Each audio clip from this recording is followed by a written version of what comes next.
Hello, folks. I'm making this video because I have a meeting today during my ID class, and I wanted to give you guys a little bit of direction. I keep looking at my head over here, but the camera's over here. Bear with me. So I wanted to make a video that quickly went over kind of some of the stuff we should be working on and kind of generally the directions we should be heading on. If you remember last time I did ask that you came up with some drawing similar to this, right? With a name, some concepts, maybe a rough ideation sketch. One thing that I found kind of useful, maybe if you're working on the mustard problem, maybe draw up a booth and show me how, this is upside down, how this whole thing, there should be mustard profiles cut into the front of this, but there's not. How this is all going to work, how it's going to sit on it, draw a table surface. Again, and explore what I refer to as the rub, right? What is that thing you are designing touching that is smaller than it, and what is it touching that's bigger than it? In the case of the mustard booth, it's touching the mustard, right? It's holding onto the mustard, and it's touching the table, right? Eventually, some people have to pick it up and move it around and that sort of stuff, but kind of start looking at that. So what I'm going to go over today is kind of how we're going to go from this to maybe something in CAD or maybe something drawn out by hand. Before I dive too far into that, just kind of a couple notes I want you to go over. If we go into Unit 2 here, I'm trying to get my mustard picture thing sorted out. At the end of this video, I'm going to open up my Google folder and just click through it slowly so you guys have maybe a better way of looking at that. If it's a YouTube video, you go to a certain timestamp. I don't know, but the way we currently are doing these pictures is just awful. I got to find a better solution, and I've been fighting tooth and nail with it. Obviously, my default solution is Google Drive. The school has that blocked for you guys now. It's kind of a nightmare, but I'm working on finding a better solution. As for right now, most of the mustards are in the refrigerator in the back of the room. Wash your hands before you go in there. You can pull all those out and take a look at them. And then at the end of the class, you can just leave them on my desk and I'll wash them and put them away. But I know that's a problem. I'm trying to solve it. But it is what it is right now. Again, I'll go over these at the end. I'll click through the folder. You guys don't have to sit here and watch that. But if I'm in Schoology here, Unit 2, that's where everything's located. If you hop on in here to Unit 2 problems, that's going to go back over the overview. It's really important that as we're going through and designing stuff, we reread our design brief and we reread the problem statement we were given.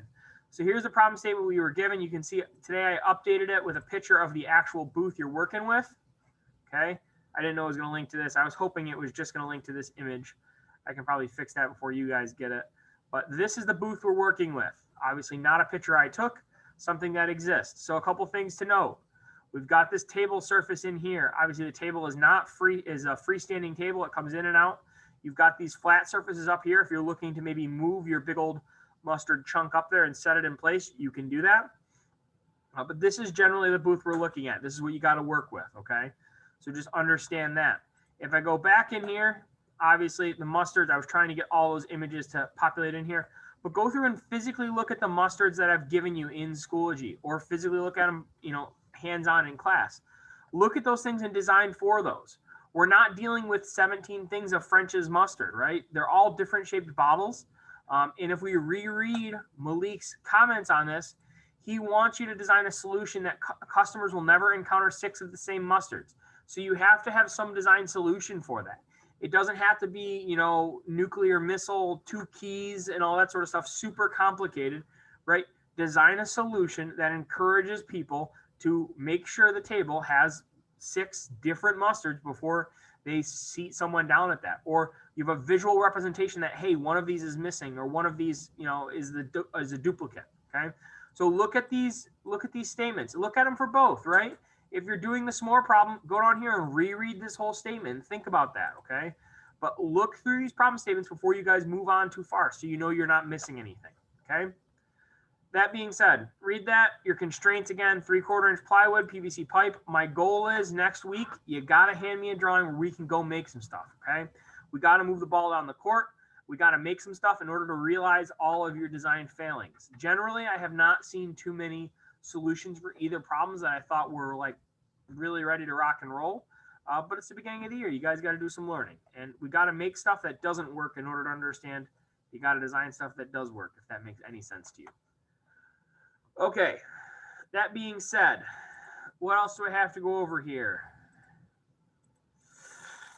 That looks pretty good. I'm going to hop over my screen here to my other screen. Share.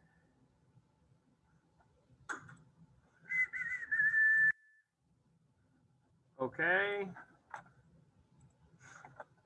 Okay, so here we are in CAD. A couple of things I want to note about CAD. A lot of times you guys all believe this is just a 3D design software. And while it is an incredibly powerful 3D design software, I do a lot of 2D design in it because it's a really handy tool, something I already know, and it's something that works pretty well. The only weird thing about that is you can't really save a 2D drawing. You got to make it 3D in order to save it. It's not a huge deal though. There's a lot of workarounds to it. I'm just going to come in here, right? And I'm going to start by just tossing in a quick table surface. We'll say it's 2 inches thick. We'll say it is 24 inches or we'll go with 32 inches wide. Okay. And there you can see a table surface. Beautiful. Wow. Lovely. I'm going to finish that. I'm going to extrude that.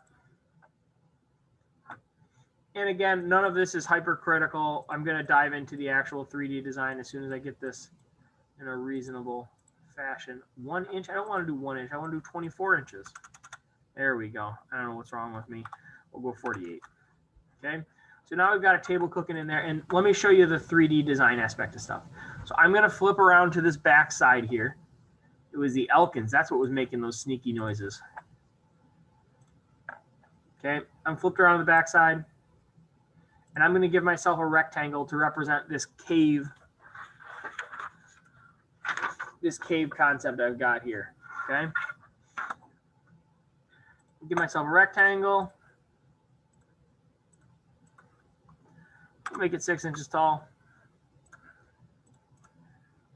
We'll make it 15 inches wide. Okay. Looking pretty good. Kind of bothersome about how that's dimensioned on there. Accept that. Oh no, I changed my menu. That's okay. I know the hotkeys. Boom, boom. Okay. And this is just my way of centering stuff. You definitely don't have to do it this way. It's just how I choose to do stuff. It's kind of strange. I'm going to take this number minus this number, parentheses, divide by 2. I did the wrong symbol there. For some reason, I've been holding this black piece of plastic underneath my chin for like a hefty majority of this video. You know, I don't know why. I don't know what's wrong with me. There we go. Now that's centered, okay? Now, what my point here to show you is that we can use this type of drawing to just kind of lay out some 2D stuff. So I'm going to come up here to create. Let me switch this up. I can't stand this 1 minute longer. Oh, so much better. Back to reality. Now let's draw some mustard bottles, okay? So I'm going to come in here. Right now, I'm going to do my favorite, my backdraft, the best stuff on earth, right? I'm going to do just a rudimentary drawing of it. So about 1 7/8 wide. So I'm going to come in here and rock a rectangle in here. And I know that the main chunk of it needs to be 1.875. I converted that fraction in my head, not because I'm smart, just because I've done it enough. Okay, so I got that rocking. I'm going to come in here with a little fillet on the bottom corner to make it actually look like a bottle. Okay. 2D fillets are always kind of a little bit tricky for me. See, put it in there, but never updated the size. Need another one of them over here. Beautiful.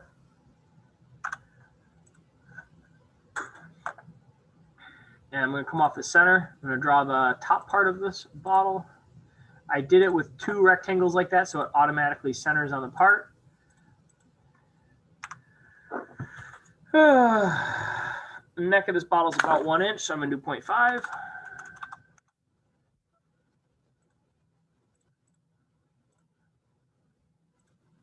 Okay. And as you can see here, I'm starting to develop that. I'm not going to go too much farther with this. I don't want to waste your time, but I just want you guys to see that CAD is a powerful tool for more than just 3D design. You can do kind of some layout work, some really simple. In robots, a lot of times we'll refer to this as Crayola CAD because we're just kind of getting the basic ideas down. Going to dimension to 0. Okay. You can see I'm getting there. Really what I need to do in here is come in and lay in some really big, heavy fillets on here to make that transition. Oh no, everything's exploded. Remember, if everything explodes, hopefully you can just click the undo button a couple times. Generally what's happening there is you're just dimensioning stuff in a bad order.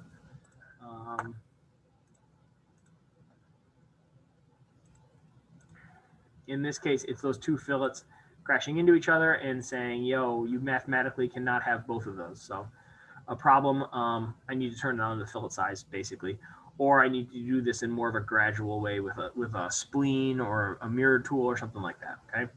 I'm gonna get out of this though, because I don't wanna waste your time any longer than I have already. Hopefully you figured out the whole fast forward button on YouTube by now. Last thing I wanted to do today, I literally am just going to click through these mustards silently for the next 3 minutes. If you don't need them, get out of here, okay? If for some reason you need to look at this because you're struggling to get access to it in easy to look at formats, here are the mustards. My personal favorite backdraft. Oh, nothing better. On a good pepperoni pizza, you know?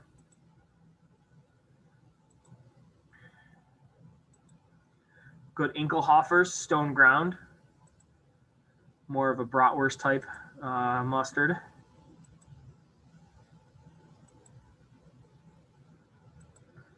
Again, the idea is that you can stop and pause the video to look at one of these images rather than trying to drag through my terrible means of communication on Schoology because the school has blocked Google Drive. I've never tried this mustard. Not a huge enthusiast.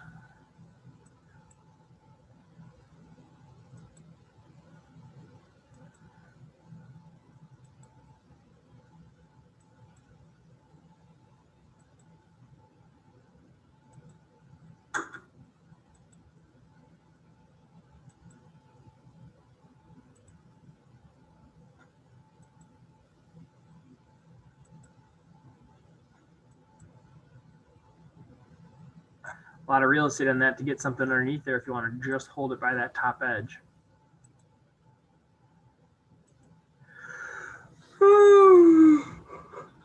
This is a good classic mustard here.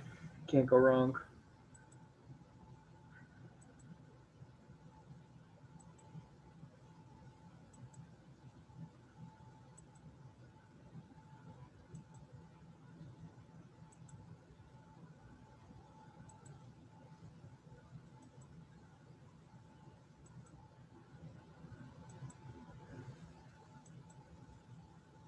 We're back to the beginning. I'm giving you all these side profiles because I realized I didn't give them to you in the first set of drawings.